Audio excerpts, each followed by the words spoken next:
Well, the latest is Mayor Eric Adams announcing today a new executive order restricting the arrival of buses. What the city is trying to do is make sure that these arriving buses only show up between 8:30 in the morning and noon, and only at Port Authority. They'll issue fines if they don't. Will it work?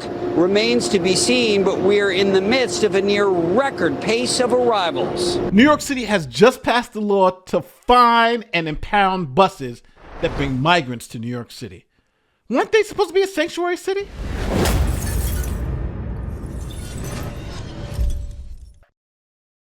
Hey, my name is Nate. Welcome to the channel. If you're first time here, don't forget to like, share, subscribe. Do all that great YouTube stuff. The subscribe button should be flashing every time I say the word subscribe. It's a new YouTube feature.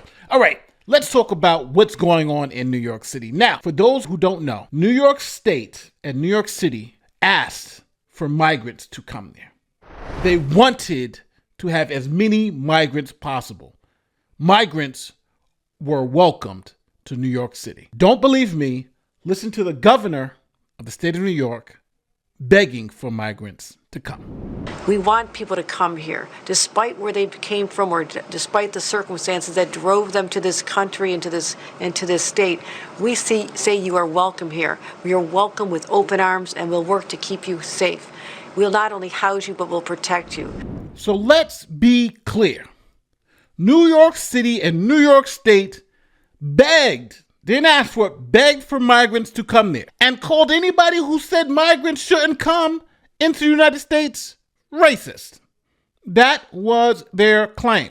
Now, fast forward to what the governor of Texas did. He said, you big mouth liberals up in New York, you want migrants? I'll start busting them to you then, since you want migrants to come there. Driven by bus and fueled by politics, another wave of migrants arrived in New York City today. Merecemos una oportunidad. More than 4,000 have come since May, a metaphorical message from Texas Governor Greg Abbott. New York's mayor is furious, saying shelters are already overrun. Placing on the bus with no direction to come here. But tonight, Abbott is adamant border states are done shouldering America's immigration crisis after May saw a record 239,000 illegal crossings. The governor slammed President Biden Friday for refusing to do his job and called New York a sanctuary city, the ideal destination for migrants. So now the Democrats were in a bind. They were begging for migrants and migrants were coming. Right? What are we going to do? It's become a state of emergency. The New York City Mayor Eric Adams declaring a state of emergency over the ever-escalating number of asylum seekers coming to the city.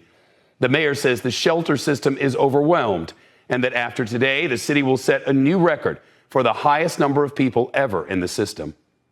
Although our compassion is limitless, our resources are not.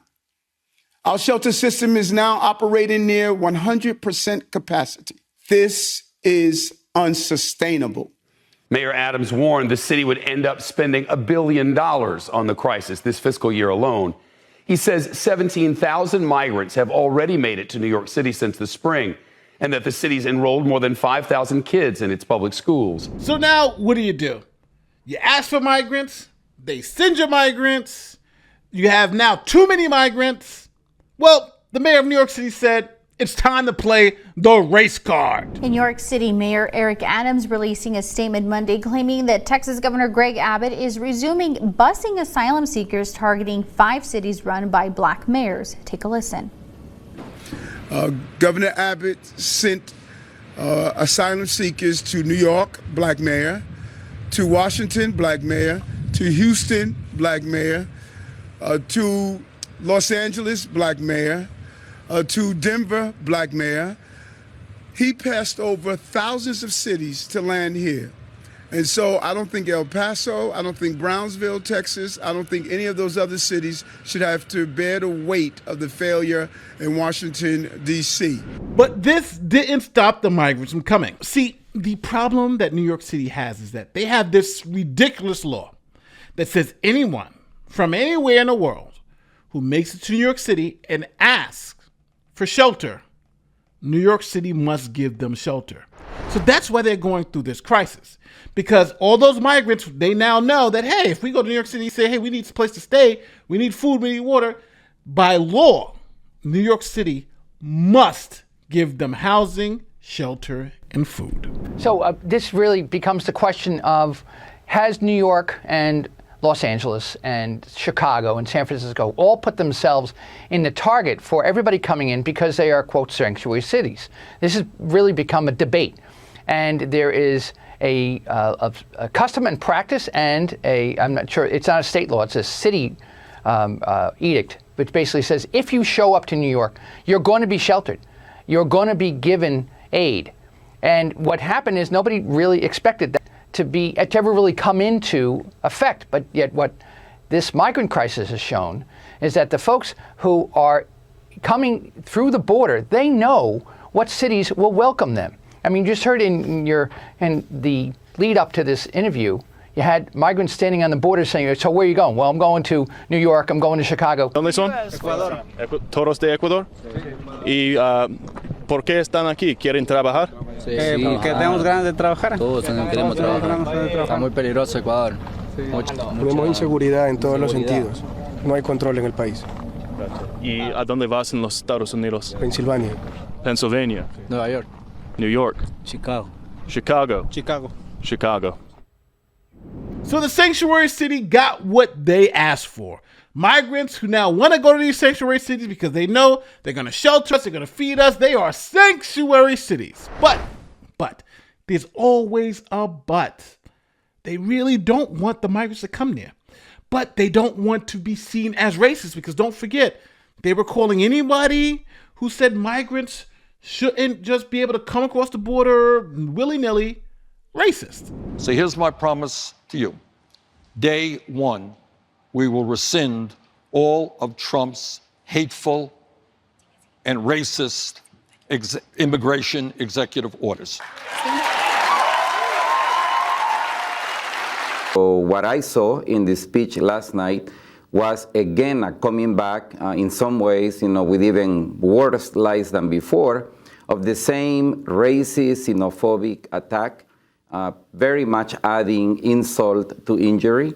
Let's remember that this is the president that has been systematically attacking immigrants, attacking refugees. The administration announced a zero-tolerance policy that criminally processes asylum seekers. That resulted in the caging of kids separated from their parents. And all in the name of what? Safety? Security? That's what Trump sells it as, but it's really a product of racism. Now, I think you guys have to understand the irony of this. They asked for the migrants, begged for them. They got migrants. Called anybody who said that migrants shouldn't come racist, but now we're putting laws in place to stop migrants from coming into their city. Now, does that mean they're the racist? Look at some of the rules and regulations that the city of New York put into place to stop the migrant buses. Let's break it down. It will require three things. First, it will require that charter buses transporting migrants give New York City at least 32 hours advance notice that they are arriving. Two, it will require that these charter buses arrive only between 8:30 a.m. and 12 p.m., Monday through Friday. And three, all buses can only drop off migrants at one designated spot. Mayor Eric Adams says bus companies that fail to do so could face a Class B misdemeanor, possible fines, a lawsuit, and these buses could be impounded. This comes after 14 buses arrived from Texas in just one night last week, the highest number recorded by the arrival center. And in just the last 2 weeks, more than 7,200 migrants arrived here in the city. Now, mind you, I think these rules are highly illegal because this is America and you can move freely amongst the country as soon as you're in. But also, second, what about having those rules at the border? We need 72 hours notice. We need all this. We need all this. We got to be in one designated spot so we can check you out. There's no rules coming into the country. But now they want to make the rules for just coming into New York, right? Just imagine we had those rules at the border. The crisis would be a lot different, right? But they want those rules to even just come into New York. If you want to come to New York, you got to follow these rules or be fined and your bus be impounded. Crazy, right? And if this sounds a little similar, it's the same thing that Chicago did, trying to play the game like we're so welcoming to migrants, but really are passing laws, racist laws, to stop migrants from coming. We learned New York City is adopting a similar ordinance Chicago passed last month, requiring migrant buses give advance notice before arriving and only do drop-offs Monday through Friday at a designated location. New York limiting those hours between 8 a.m. to noon. Chicago's ordinance extends that drop-off time until 5 p.m. Buses that don't comply here are cited, and a couple of them have been impounded. So far, 110 buses have been fined in Chicago. So in response to the city essentially closing down its borders to buses, Texas decided to just fly them there. Last night, a flight chartered by the state of Texas, El Paso, the fog diverted the flight to Philadelphia, where migrants were loaded onto 5 buses that arrived this morning around 1 a.m. Now, essentially, the city of Chicago and the city of New York are trying to make it extremely, and I mean extremely hard, for you to bring migrants into the city. And if you do, not at the designated place, at the designated time, with the designated approval, your bus will be confiscated, your freedom could be taken because it's a misdemeanor, and you will be fined. Now, think about how crazy that is in America, where you can't travel to a city or state without pre-approval. Since when have people needed pre-approval to travel to another state? You can only do it between a certain amount of times and places and things of this nature. It's insane. They know they're violating the law, and they know that if Texas or anybody's going to challenge, it's going to take years, months to get this thing out. So they do it and say, yeah, we'll see you in court. Smart play by New York. But that's why Texas is now flying them there. And now you're able to fly more people there in a faster amount of time. So how do you think this thing is going to end? Because now we have, like I said, thousands of migrants now headed to the border. They want to go to New York or Chicago because they're sanctuary cities, and these cities are doing everything to stop them from coming. I think New York and Chicago are getting what they deserved. They wanted migrants. They got migrants. I don't want to hear anything else about it. Tell me where I'm wrong in the comment section. My name is Nate the Lawyer, and I will see you in the next one. Peace.